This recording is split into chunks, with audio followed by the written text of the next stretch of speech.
back to the Citizen channel. I hope you're all staying safe and well. And our latest Peps 11, although the way it's going, I might rename this Peps 5-a-side because we're dropping like flies, of course. We're going to have a look at Peps 11, just about, I believe he's lacing his boots up and he's becoming a player manager again, the way it's panning out. City against Southampton, of course, on the 26th of October 2024. 3 p.m. kickoff again. We get quite a few of these days, but obviously not as good to watch as we used to be. Who knows? Match day 9, of course, in the Premier League. We still sit second behind that lot up the East Lancs at the moment. So, yes, fully expected to at least get the 3 points, and they've got a tough little game, haven't they, coming up? But we'll see how they get on. This isn't on UK television, and of course you will catch up with Pep if you want to watch his match press conference or pre-match press conference. Is on 12:30 on Friday the 25th of October, approximately. Sometimes it runs a little bit late. I've never known it be early, always a little bit late. I'm recording this on the 24th of October 2024, just after the win last night over Sparta, so all facts and injury lists correct as at that time. I don't know. I'd love to just be able to ring Pep and say, who's anyone pick up an injury last night? But hey, he's not going to talk to me, is he? In this feature, we'll of course have a look at the Saints as well. Have a quick chat about them, and the supporters, the home fans are rebelling, or the Southampton fans are not rebelling. I don't think they expected much, but perhaps they expected a little bit more than what they're getting. So we'll have a look at Southampton anyway. And I'll try and pick a Peps 11. I'll try and do a little bit better than against Sparta. Quite an interesting one again, as I said. We still can manage 11. So it could be Peps 5 or Peps 7, the way it's going. Please let me know your thoughts as well and score predictions for this one. It'd be great to hear them. Before we carry on, please, if you are new to the channel, press that subscribe button, press the bell notifications, everything City past, present, as long as I can keep going. It's great to have your support, guys. Please spread the word for me if you can. And if you do check through the channel, all the City stuff, you'll see lots of film and TV stuff as well, which is another passion of mine. So check that out. If you're not interested yourself, if you know somebody who might be, who's not bothered about the football, give them a kick in my direction. And yeah, just I do have ways of helping the channel, guys, sponsoring the channel, etc, etc. So please stay tuned. I can give you some information later. And it's just you can help me out by just watching a few seconds of ads and videos, stuff like that. But we'll chat about that more later. Let's get on with this. Let's get on with this Peps 11. Officials for this one, yes, we've got Tony Harrington as a ref, so one of the newer guys is Lionels of Derek Eaton and Colin Hulston. Fourth official, Sam Allinson. On VAR, Mr. David Coote, and assistant is Simon Long, making the coffee for him. Our home league record against the Saints isn't the most prolific. We've played them 46 times in the league, won half of them, 23, drawn 13, lost 10, and scored 88 goals and let 54 in. So they're certainly better than that around. The Saints themselves, let's have a quick look. Well, not great, is it, for Russell Martin's boys so far, but it was always going to be a tough season back in the top division, perhaps not as tough as they're finding it at the moment, though. Like Wolves in our previous game, our previous opposition, they've only got 1 point from 8 games so far, and they sit 19th. The last 2 away games were 3-1 defeats to Bournemouth and Arsenal. No great shakes there. I mean, they weren't expected to pick up too many points. And their only point came at home to Ipswich at the end of September. Next up, they've got a bit of a respite from the Premier League as they play a round 16 game in the Carabao Cup at home to Stoke City. So they'll be hoping for perhaps a quarter-final place, although the way these Premier League clubs play in the Carabao Cup, no doubt will go out at some stage. Their next 2 home games are against both Scousers, both Scouse clubs, and they've what is already a 6-pointer coming up as well because they play away at Wolves, so that could be an interesting one. Last time out, of course, he let a 2-0 lead slip against Leicester, and it's going to be a long, hard season, but it all points to them marching back out of the Premier League, certainly not back in or back into the Championship. We're missing now Ryan Fraser. He got a red card against Leicester in a 3-2 defeat on Saturday. Yukinara Sugarawa and Ross Stewart are also doubts. Well, of course, Gavin Bazunu is a long-term absentee. The fans, yeah, they're expecting Championship football already. If you listen to the fan casts, etc., and we're only in October. Martin is questioning his own players' effort and mentality, so that's not great, is it? So all's not too good. They try to play football, but it's all a little bit deliberate, and at times just means they'll leave themselves open to losing the ball in key areas in their own third. Like Burnley last season, I suppose, in a way under Company, the football Martin wants to play, he just doesn't have the quality of player to achieve it. If City's press is at it, it should be a foregone conclusion, I think, this one. Up front, they're not creating enough either and have a shocking XG. I think it's the second worst in the league, not making the most of any half chances they get. And the slowness, the deliberate play at the back translates up top as well. So even City's defence may get plenty of time to reset when the Saints launch any sort of counter-attack. Surely it's going to be no surprise at the Etihad. So that's Southampton. You never know in football, do you? But let's have a look at Pep's 11. That brings us to Pep's 11. The team against Sparta with a pretty meagre bench, wasn't it? This is the trouble at the moment. Ortega was in goal. Lewis, Stones, Akanji, Aki, Gundo, Bernardo, Nunes, Savic, Foden and Haaland. Just 7 on the bench, including both keepers, Edison and Carson. Diaz, Kovacic, Gvardiol, O'Reilly and McAtee. And the first 7 on the bench, against Sparta, rumour came out that Pep was actually lacing his boots up to sort of potentially come on as well and be a player manager for a while. Things are looking that bad.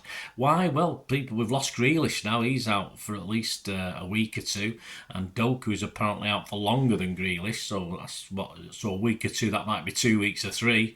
So we can discount these two as far as Southampton are concerned. Of course, Walker and KDB didn't appear on the bench. They've got problems. We know KDB's back in training, but he's taking things very slowly. He's not 22 anymore, you know. Well, we know that, Pep, yeah. I am hoping one of them at least will make the bench against Southampton, preferably KDB, of course. Bob and Rodri, well, we're not going to talk about them just yet, but Bob's talking about January, February now. I thought it was December originally, but everything seems to be going backwards, doesn't it, with City players' injuries. Everyone seemed okay last night. I wasn't aware of any problems. I'm looking at that team. Nunes may have earned a start, I think, against Southampton. Likewise, Savvy, though with no Grealish or Doku, surely Savvy's a shoo-in to start against Southampton.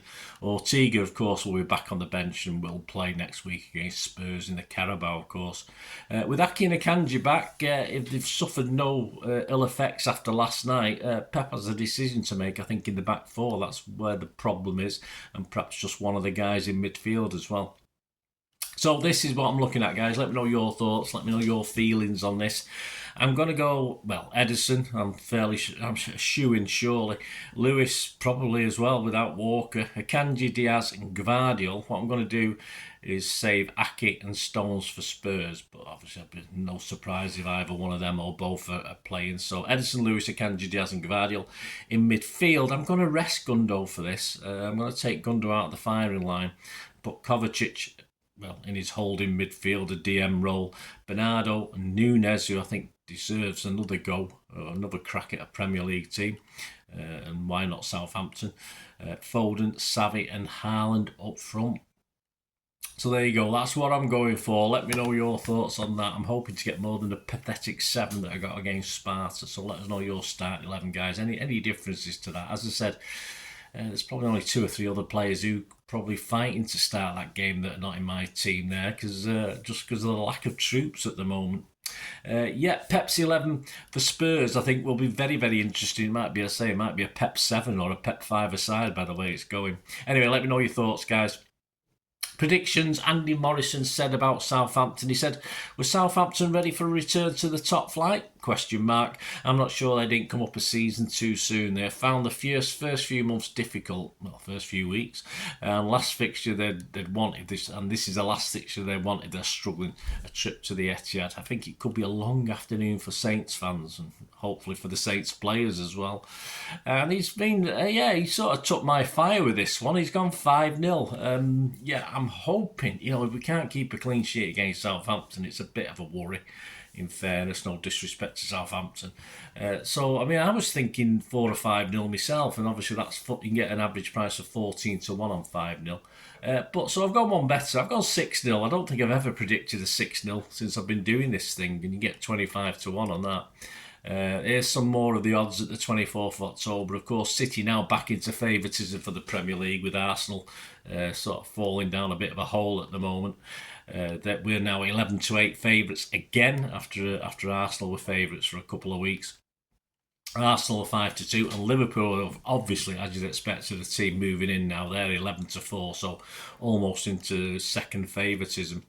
Relegation wise, yeah, well, the Saints, the bookies have wrote Saints off already. They're 1 to 5 on to be relegated. So if you're Saints fan, there's a bit of room for the move if you think you might escape. Other popular scores: 3-0 to City's 13 to 2, 2-0 is 15 to 2, and a 3-1 City win is 11 to 1. The match odds, well, if you're a City fan, there's no point in having a go at this. Is a 1 to 9 on for City, and if you're a Saints fan, it's always worth 50p. I mean, it don't matter, does it? Lose 50, put 50p on, lose 50p. A draw is 10 to 1, and a Saints victory is generally 22 to 1. So there you go. That's the Pepsi 11. I hope you enjoyed this little preview.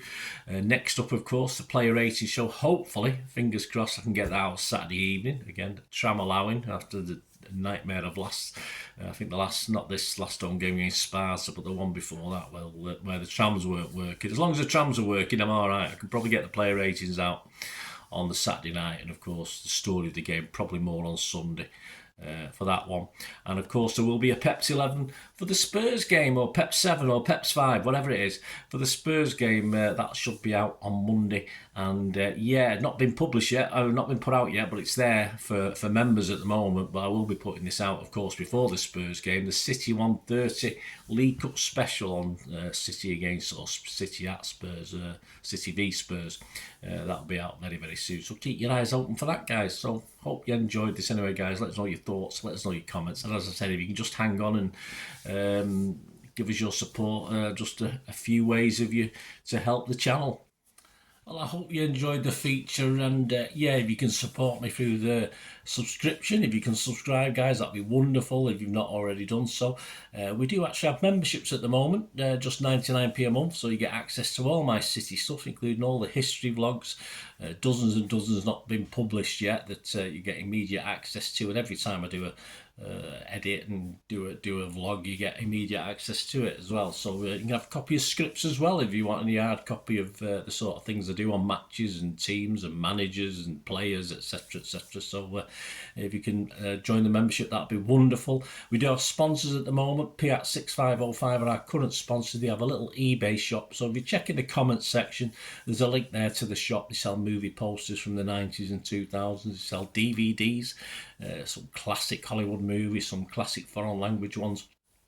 And if you do see anything you fancy on there, if you do place an order, just mention me, just say Bernard sent you, and you automatically get 10% reduction in the cost of your order. So fill your boots, guys, and my thanks to Kippax 6505. And if you want to support the channel just by watching the ads, that helps. Watch the ads, let them play through while you just have to check your phone or something, let it play out. And of course, if you follow any of the links, that always works as well. If you follow a link to one of the ads and you fancy something, I've done it myself. I've followed a link and actually purchased something from another organisation, but it can happen. It can happen. Not all ads are stuff you're not interested in. And of course, if you can give us a like, guys, that would be absolutely fantastic. All likes are much appreciated. Anyway, thanks for watching. Until the next time, of course, I only ever ask one thing, don't I? Please, I ask you all to stay safe, especially you Blues. Until the next time, come on, City. Bye for now.